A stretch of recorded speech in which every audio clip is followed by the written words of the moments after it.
দোকানের মতো টেস্টি আলুর চপ বাড়িতে তৈরি করে নিন বন্ধুরা। নমস্কার সবাইকে, টুম্পা কিচেন অ্যান্ড ব্লগ থেকে সবাইকে স্বাগত। টেস্টফুল আলুর চপ বাইরে খেতে যেতে হবে না, এবার বাড়িতেই ট্রাই করুন। আলুর চপ তৈরি করার আগে একটি ভাজা মশলা তৈরি করে নেব। প্রথমে উনুন জ্বালিয়ে কড়াইয়ে দিয়ে দেব 2টা শুকনো লঙ্কা, এরপর দেব 1 চামচ গোটা জিরা, 1 চামচ গোটা ধনিয়া, ভালোভাবে ভেজে নেব। এবার বেসনের ব্যাটার তৈরি করে নেব। 2 কাপ বেসন একটি মিক্সিং বলে নিয়ে নেব।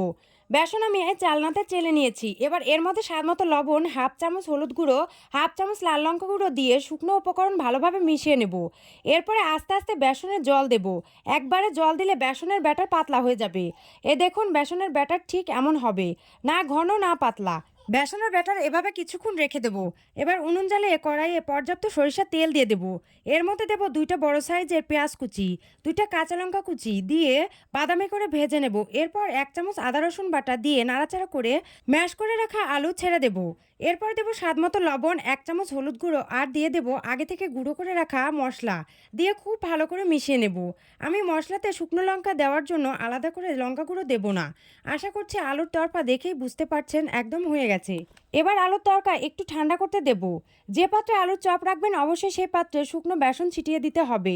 এরপর হাতে সামান্য বেসন মাখিয়ে নিয়ে 2 হাতের সাহায্যে চ্যাপটা চ্যাপটা করে আলুর চপের শেপ দিয়ে নেব। এই দেখুন সবগুলো আলুর চপ বানানো হয়ে গেছে।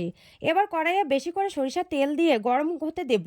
এবার আলুর চপগুলো বেসনের ব্যাটারের মধ্যে সোপ করে 4 আঙ্গুলের দ্বারা তুলে ছেড়ে দেব তেলের মধ্যে। বাকি চপগুলো একইভাবে তেলে দেব ছেড়ে। চুলার আঁচ কমিয়ে লালচে করে ভেজে তুলে নেব। সবগুলো আলুর চপ ভেজে নেওয়া হয়ে গেছে।